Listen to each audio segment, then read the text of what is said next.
আচ্ছা, আমি কোথা থেকে শুরু করব আমি আসলে বুঝতে পারতেছি না। আপনাদের মাথায় কি সামান্য ঘিলু নাই? সামান্যতম আপনারা চিন্তা করে দেখেন না? একটা জিনিস যখন আপনারা শোনেন বা একটা জিনিস যখন দেখেন, আপনাদের বিবেক কাজ করে না যে আপনারা একটা মেয়েকে কি বলবেন, কোন ভাষা ইউজ করবেন, এবং এর পরিবর্তে কার্মা হিসেবে আপনাদের জন্য কি আসবে? আপনারা একটু ভাবেন না? একটা অডিও কল যেটাতে স্পষ্টভাবে অপর পাশের লোকটা বলছে যে ও তো আমার ফোন ধরবে না, ও তো আমার ফোন ধরবে না, এবং সে আমাকে কল করে নাই, অন্য একজনের ফোনে ফোন করেছে। তার মানে আপনারা কি এটুকু বোঝেন না যে আমি তার ফোন ধরি না, বা আমাকে আমার ফোনে সে রিচ করতে পারে না? আমি যে তার সাথে কথা বলি না এবং আমাকে যে সে রিচ করতে পারে না, এই জন্যই তো সে অন্য একজনকে ফোন করে আমার সাথে কথা বলেছে, বিকজ সে আমাকে রিচ করতে পারে না। আমি লিটারেলি তাকে কলে ব্লক করে রেখেছিলাম। সেই স্পষ্টভাবে বলতেছে যে ও তো আমার ফোন ধরবে না। সেই স্পষ্টভাবে বলছে যে আমি র্যাব পাঠাবো, এনএসআই পাঠাবো, ডিজিএফআই পাঠাবো। কেন পাঠাবে? আমার সাথে যদি তার কুলুকুলু সম্পর্ক থাকতো তাহলে আমাকে বলতো, এই মাহি, বা আমাকে ফোনও করতো না, আমাকে টেক্সট করতো, আমি তো দৌড় দিতাম। সে আমাকে লিটারেলি বলতেছে যে পুলিশ পাঠাবে, র্যাব পাঠাবে। তার মানে আমি কি পরিমাণে তাকে ইগনোর করছি যে আমাকে এগুলো পাঠায় তাকে নিতে হবে। আপনারা এটা বুঝেন না? আমি ওই সময়ে আমি যাদেরকে চিনি, যারা পাওয়ারফুল ছিলেন, যারা আমাকে হেল্প করতে পারতেন, আমি প্রত্যেকটা মানুষকে বলেছি যে উনি আমাকে ডিস্টার্ব করছেন, উনি আমাকে ফোন করে এগুলো বলছেন, ওইটা বলছেন, এভাবে থ্রেট দিচ্ছেন। আমার কলিগরা আমাকে ফোন করে বলেছে যে শোনো, রাত 11টার পরে যদি আমরা ফোন দিই, কারণ আমার এমন অনেক কলিগকে দিয়ে যখন সে রিচ করতে পারতেছে না, তখন আমার অনেক কলিগ রাত 11টা-12টার দিকে আমাকে ফোন করতো, যারা আমাকে নর্মালি এরকম সময় ফোন করে না। তো তারা যখন আমাকে ফোন করতো, দেখতাম উনি কথা বলছে, তখন আমি রাগ করতাম যে কেন ফোন ধরে দিলাম। ওখান থেকে বের হয়ে ওরা আমাকে বলতো যে শোনো, রাত 11টার পরে ফোন দিলে তুমি ধরবা না আমাদের ফোন, তুমি বুঝবা যে উনি আমাদের সামনে আছেন। তো আমি এমন কারো কাছে নাই, আমি যাই নাই, আমি সাহায্য চাই নাই। আমি বলেছি যে উনি আমাকে ডিস্টার্ব করতেছেন, উনি আমাকে থ্রেট দিচ্ছেন।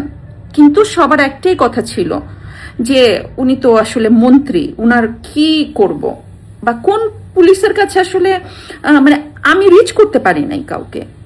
সে সময় মাননীয় প্রধানমন্ত্রী শেখ হাসিনাকে আমি রিচ করতে পারি নাই। তার যদি সম্ভব হতো আমি তাকে রিচ করতে পারতাম, আমি তাকে ফোন করে বা আমি তাকে টেক্সট করে জানাতে পারতাম যে এটা, অবশ্যই তিনি তখন ব্যবস্থা নিতেন, আমি বিশ্বাস করি।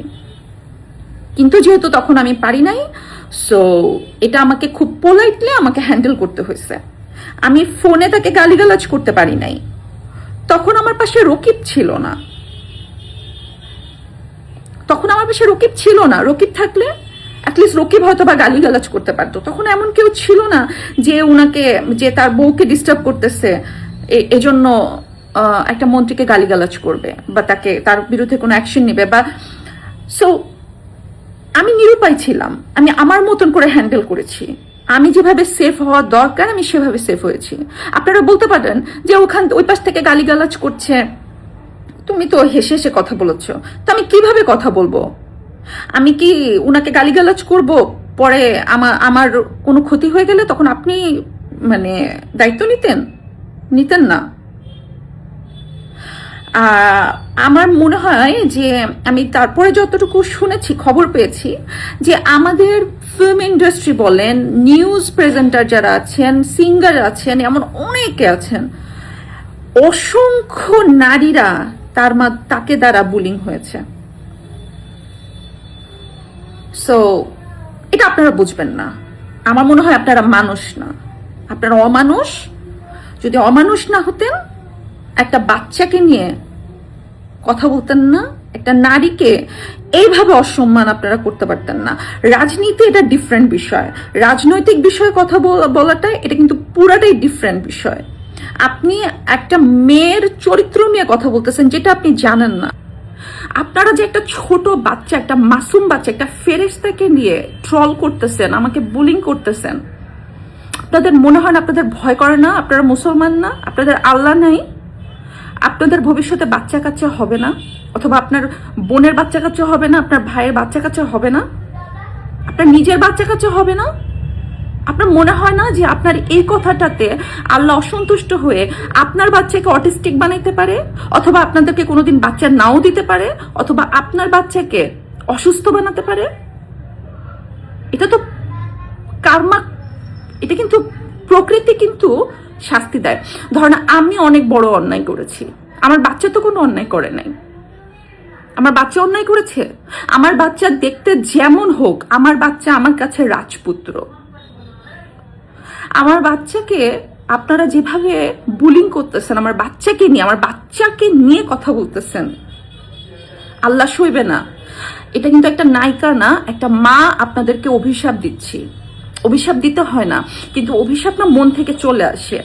যে সমস্ত মানুষ আপনারা আমার বাচ্চাকে নিয়ে কথা বলছেন, তাদের সবার বাচ্চাদেরকে আল্লাহ যাতে সুস্থ হিসেবে দুনিয়াতে পাঠায়। তা নাহলে আপনাদের যে মানসিকতা,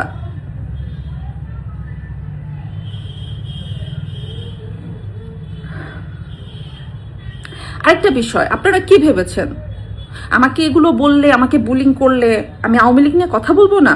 আমি শেখ হাসিনাকে নিয়ে কথা বলবো না? আমি কেন, সব শিল্পী একদিন কথা বলবে। কেন বলবে জানেন? কিছুদিন আগে আমাদের এখনকার শিল্পী সমিতির যে প্রেসিডেন্ট শিবা শানু, উনি কি বলেছে? উনার একটা বক্তব্য খুব ভাইরাল হয়েছিল। সেটা হচ্ছে যে শেখ হাসিনা তো আমাকে অনুদান দিতে চেয়েছে, আমি অসুস্থ ছিলাম, উনি আমাকে অনুদান দিতে চেয়েছে, আমাকে টাকা দিতে চেয়েছে, আমি নেই, আমি কেন নিব ওনার টাকা? উনি বলেছিল না, মনে আছে? আপনি ওটা দেখেন যে উনি কিন্তু বিএনপি করেন, উনি বিএনপি করেন, কিন্তু মাননীয় প্রধানমন্ত্রী শেখ হাসিনা দেখেন নাই যে উনি কোন দল করেন। উনি অবশ্যই জানেন, ওনার কাছে পৃথিবীর সব খবর থাকে, এটা জানেন না? শিবা শানু ভাইয়া কিন্তু বিএনপি করেন, কিন্তু তবুও তাকে মাননীয় প্রধানমন্ত্রী অনুদান দিতে চেয়েছেন, কারণ তিনি একজন শিল্পী। প্রধানমন্ত্রী শেখ হাসিনা কোনোদিন সবসময় শিল্পীদেরকে রাজনীতি করতে নিরুৎসাহিত করতেন। তিনি চাইতেন না যে শিল্পীরা রাজনীতি করুক, কারণ তার মতে হচ্ছে শিল্পীরা, উনি বলতেন যে শিল্পীরা সব দলের, সব মানুষের। শিল্পীরা কোনো একটা দল করলে অপোজিশনের যারা সমর্থক আছেন তারা শিল্পীদেরকে ভালো চোখে দেখবেন না। তিনি সবসময় শিল্পীদেরকে রাজনীতি করতে নিরুৎসাহিত করেছেন।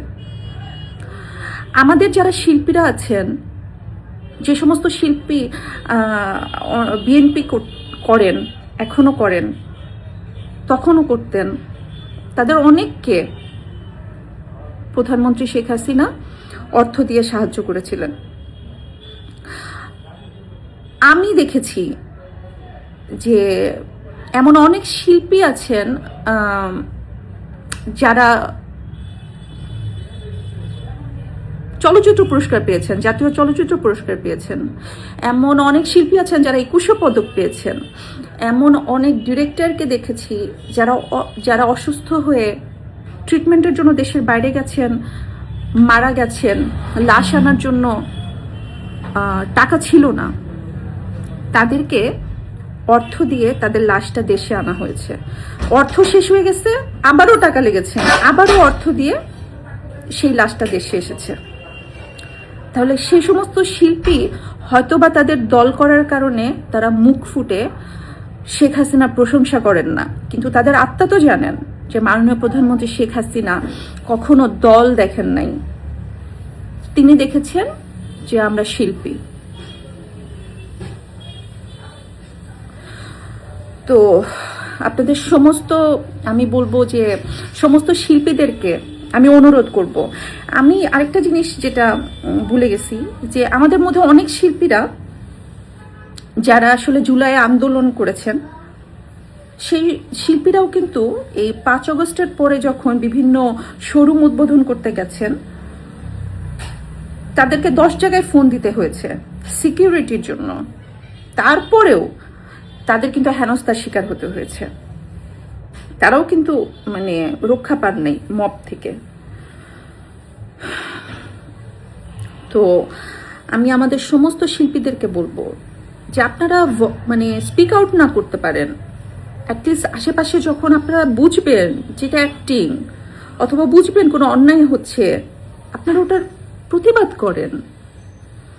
সব শিল্পীরা মানে একটা নর্মাল মানুষ যখন কথা বলে, সেই কথা কিন্তু জনগণের কাছে খুব কম পৌঁছায়, যতটা আপনার একটা পোস্টে, আপনার একটা লাইনে, আপনার একটা প্রতিবাদে লক্ষ লক্ষ কোটি কোটি মানুষের কাছে পৌঁছায় যাবে।